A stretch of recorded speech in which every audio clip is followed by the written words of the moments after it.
circle. In this cave by the restless sea, we are met to call from out the past stories strange and weird.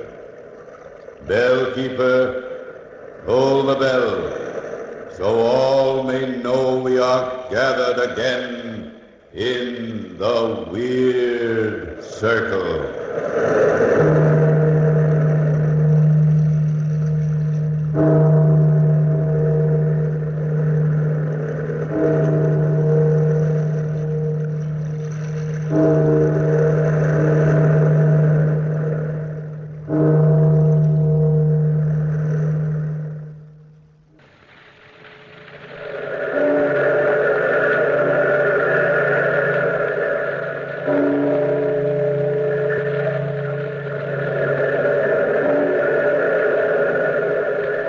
The past, phantoms of a world gone by, speak again the immortal tale, the murder of the little pig.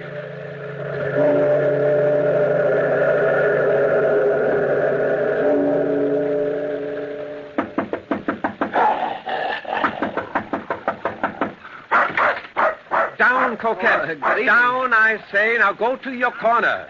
Well, come in, Monsieur Lahan. This is a surprise. Excuse my dropping in like this, Monsieur Lecoq, but I must see you. Well, yes, of course.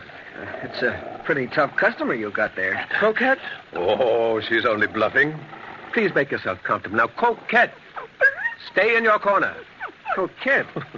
Isn't that the dog that was the principal witness in your last case? Yes, and if she only could have talked, I would have not had such a difficult time. But you've come to see me about something, my friend. What is it?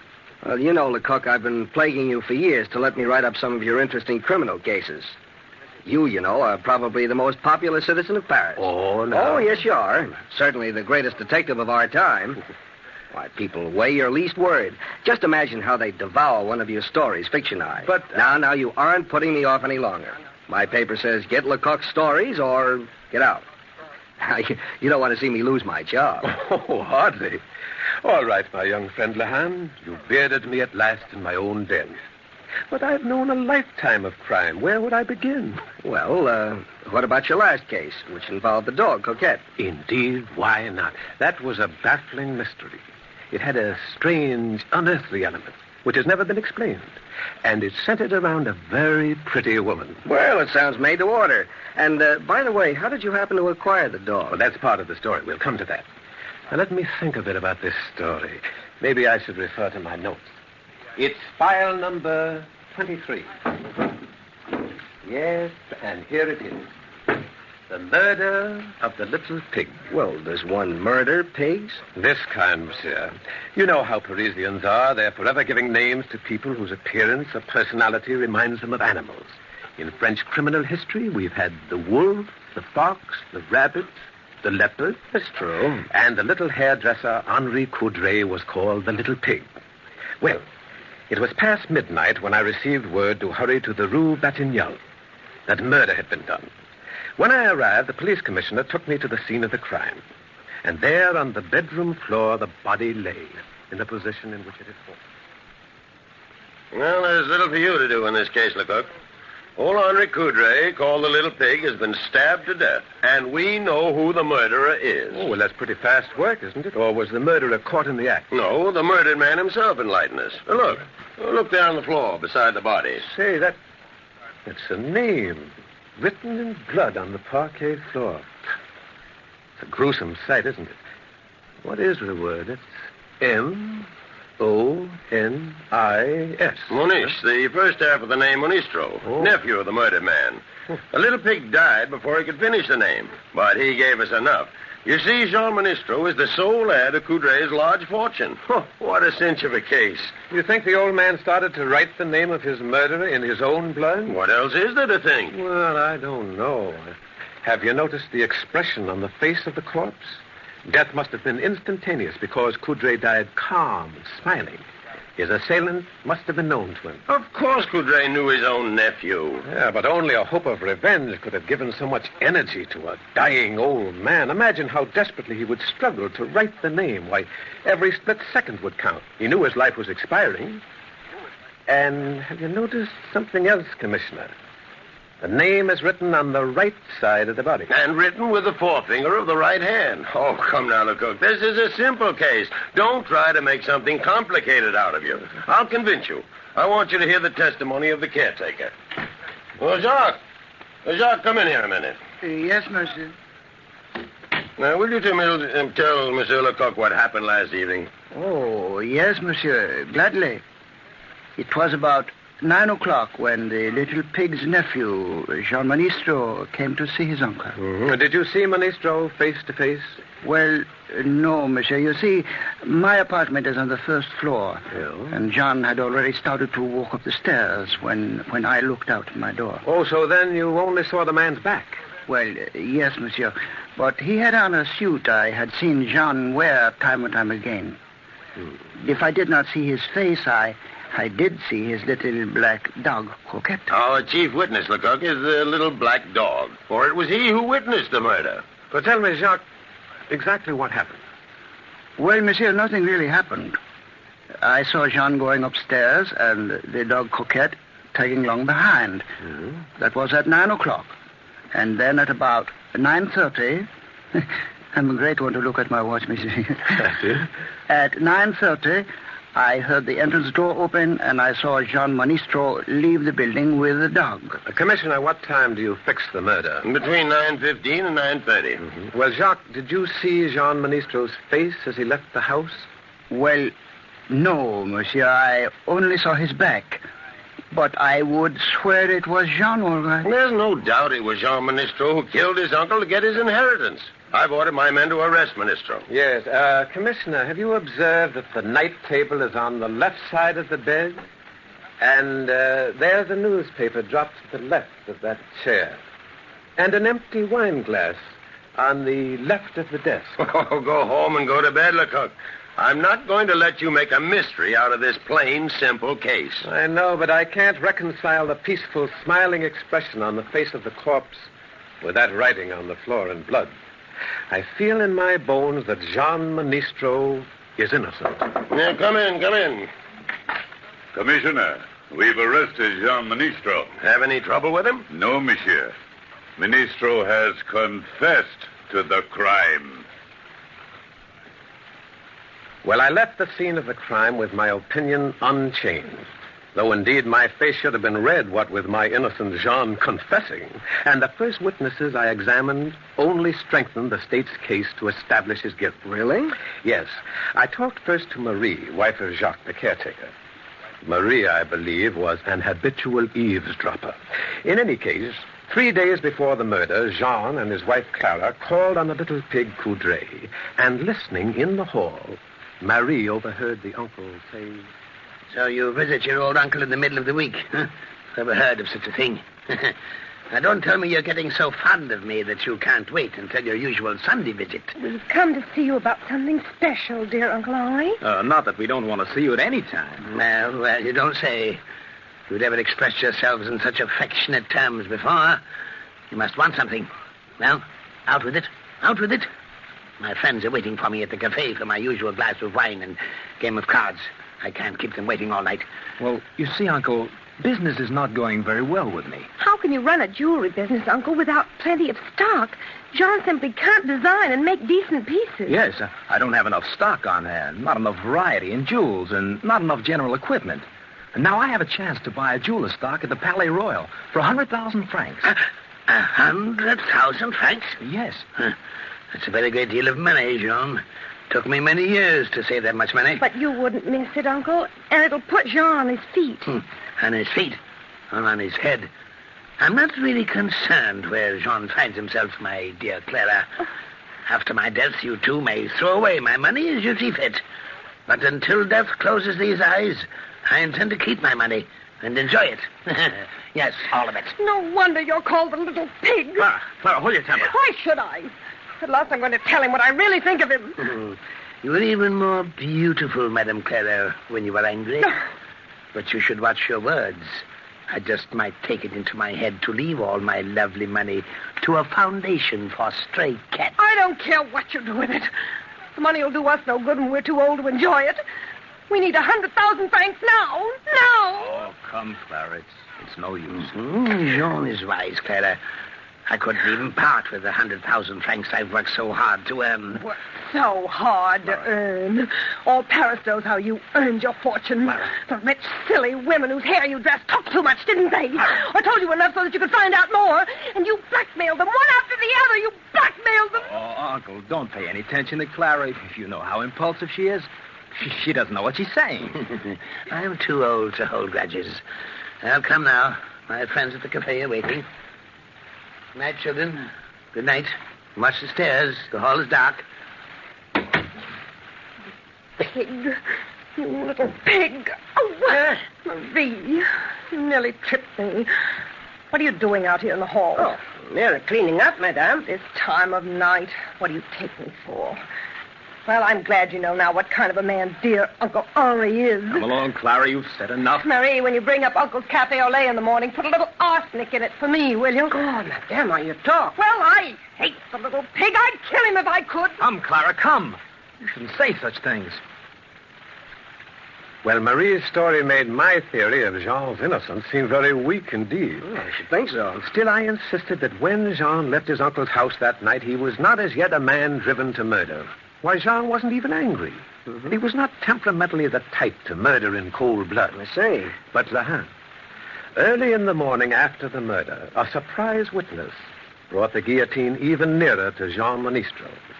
A well-dressed matron, Madame Dupont, told us this story. On the day previous, at some 10 hours or so before the crime, Madame Dupont went to Jean Monistro's shop in the Rue Vivienne. Good morning, Madame Dupont. Good morning, Monsieur Ministro. I am returning the bracelet. Oh, is there anything wrong? I thought I had repaired it very skillfully. This is not the bracelet I brought to you, monsieur. You have substituted paste for my genuine stones. Oh, I've done no such thing. I'll let you look at them through my glass. But I see you're right. Well, these are substitutes. Oh, I swear to you, madame, I don't know how it happened.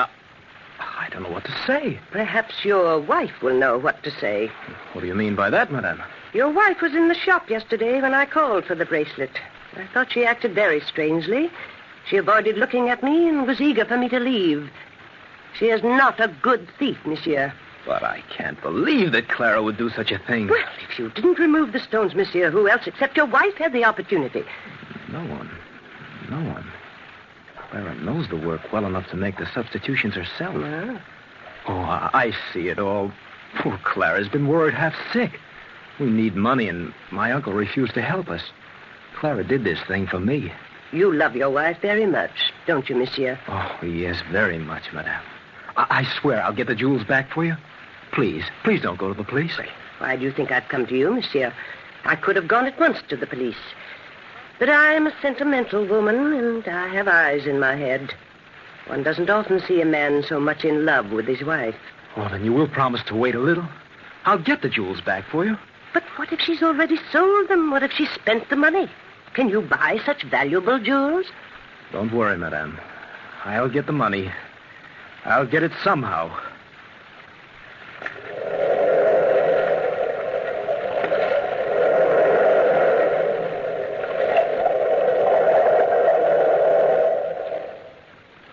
And so, you see, Lahan, Madame Dupont furnished the state with the strongest possible motive in the case against Jean Monistro. Yes, I see. But doubt as to his guilt persistently tugged at my mind.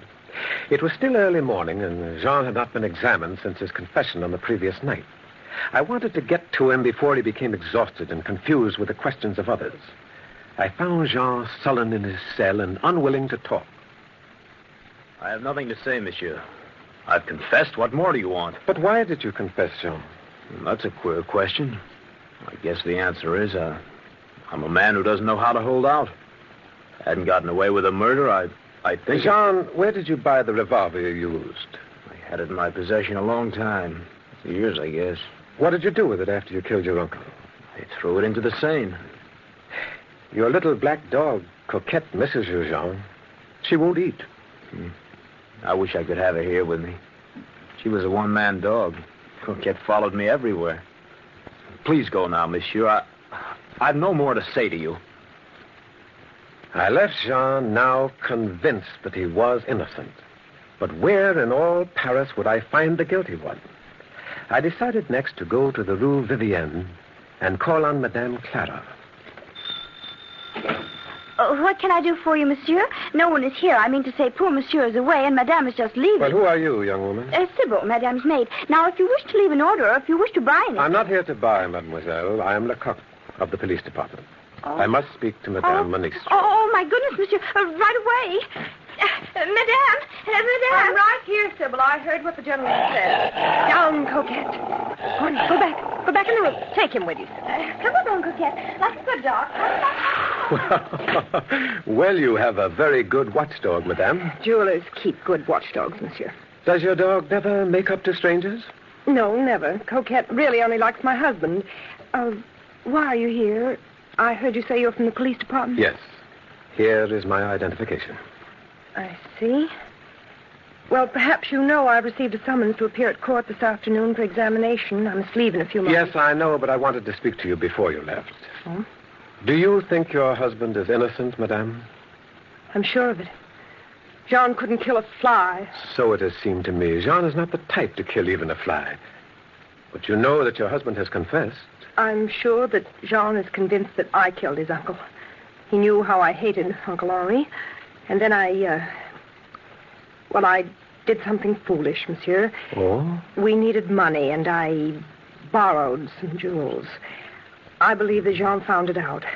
But he didn't know that I still have the jewels, and I'm going to give them back to Madame Dupont. I'm sure he thought I was desperate, that I'd sold the jewels, spent the money, and then got frightened and killed his uncle, whom I hated, so that we could get the inheritance. You have your husband's reasoning pretty well figured out, haven't you, madame? Oh, but I know Jean so well. Did you kill his uncle? No, monsieur. And I have 3 witnesses that I was home that night. It was hot, and I asked 3 neighbor ladies in to have ice cream with me. They were here from 9 o'clock till after 10. Well, if you have 3 witnesses, you have indeed a perfect alibi. But where was your husband at that time? Well, it's quite unfortunate, but Jean went to see a workman about making some artificial pearls. Everything was unlucky that night for Jean. The workman wasn't at home. And I haven't been able to find anyone who saw Jean all evening. What time did he leave the house? About 8:30. He came home about 10:30.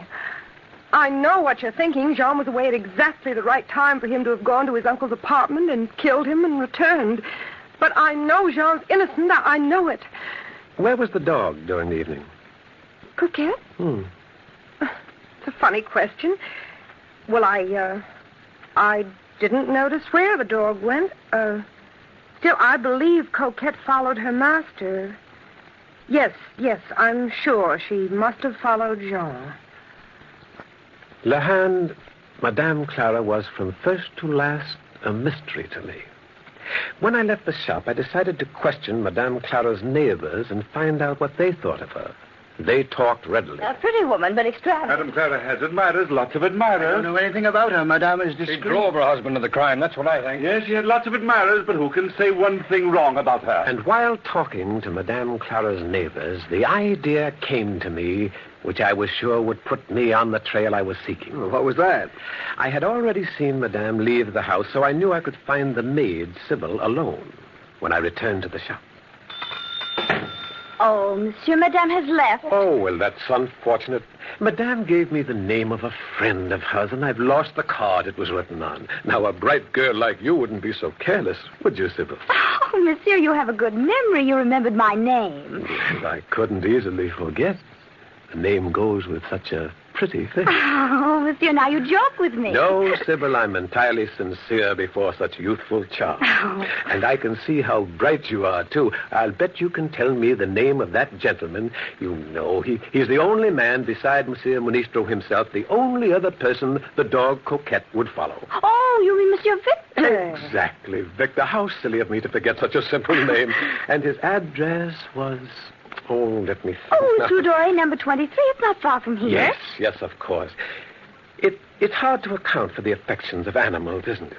Now, Coquette is unfriendly to everyone, so I'm told, to everyone outside the immediate family, and yet she's so friendly with Monsieur Victor that she would actually follow him. Oh, well, you see, Monsieur Victor used to own Coquette, but he gave her as a present to Madame and Monsieur Ministro because they needed a watchdog.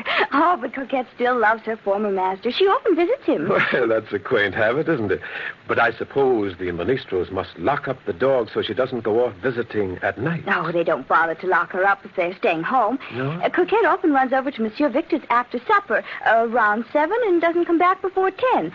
That is, if she can get out. Now, this week, Coquette's been a regular gadabout. She's been over to Monsieur Victor's every single night. I knew before I was out of the Rue Vivienne the course of action I would take. It was bold, but it would save weeks of investigation. As you know, Lahand, it's in my character to take risks, and when I'm near the solution of a case, I'm inclined to be dramatic. Yes, I know. And especially in a case like this, where the evidence is purely circumstantial. Well, it took 3 days to study the house and the habits of Monsieur Victor, and to make other careful preparations. But it was an uncanny and strange circumstance that finally turned the case. On the 4th night, according to plan, Monsieur Victor was kept out very late. When he reached his apartment, he went to bed promptly and then to sleep very quickly, for he had been drinking a great deal of wine. But presently, Monsieur Victor was awakened by a voice, by an unforgettable voice.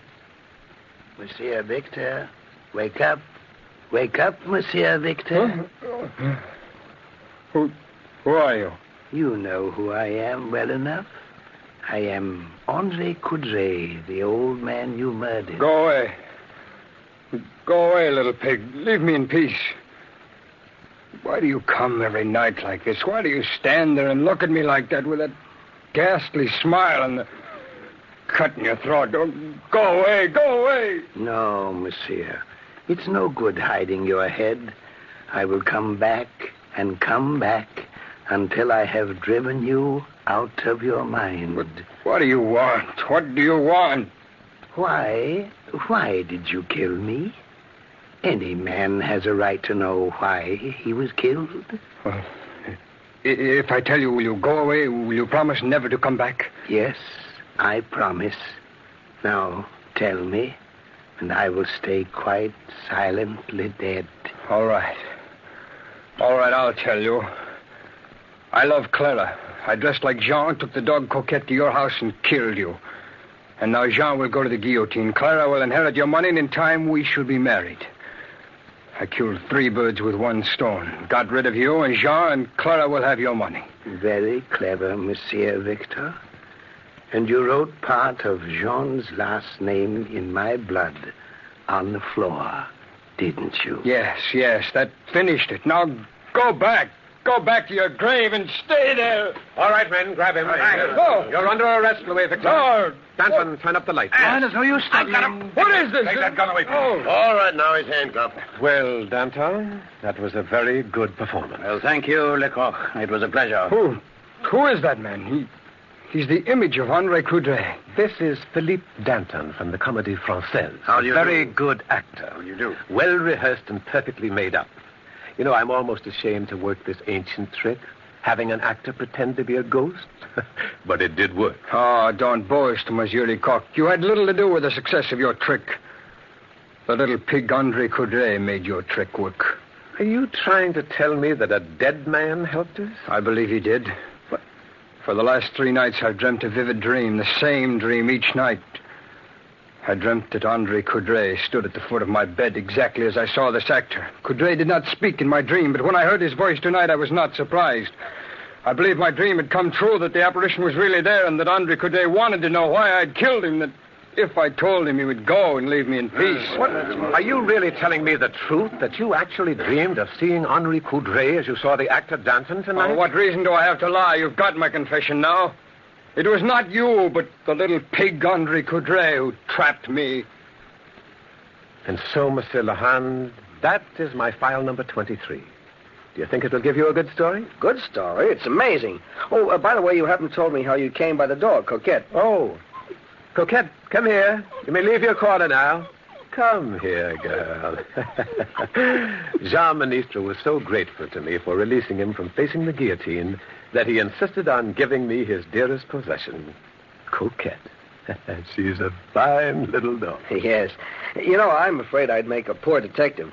I lost sight of some of your clues. Now, what made you so sure that Jean Ministro was innocent? Well, sometimes the things that are not seen are near enough to put the eyes out. Yeah? You remember how I had observed that the night table, water, wine glass, and so on were all at the left side for convenience? Mm-hmm. But the letters we found on the floor, M-O-N-I-S, were at the right of the body, written with the right hand.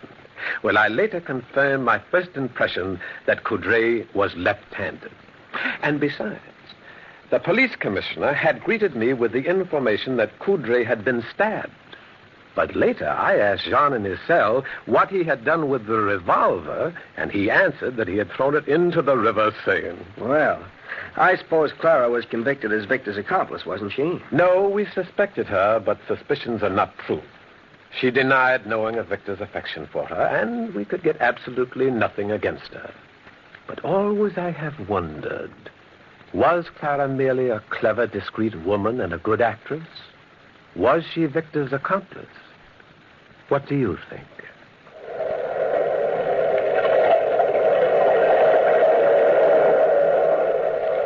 From the time-worn pages of the past, we have brought you the story, The Murder of the Little Pig. Bellkeeper, toll the bell.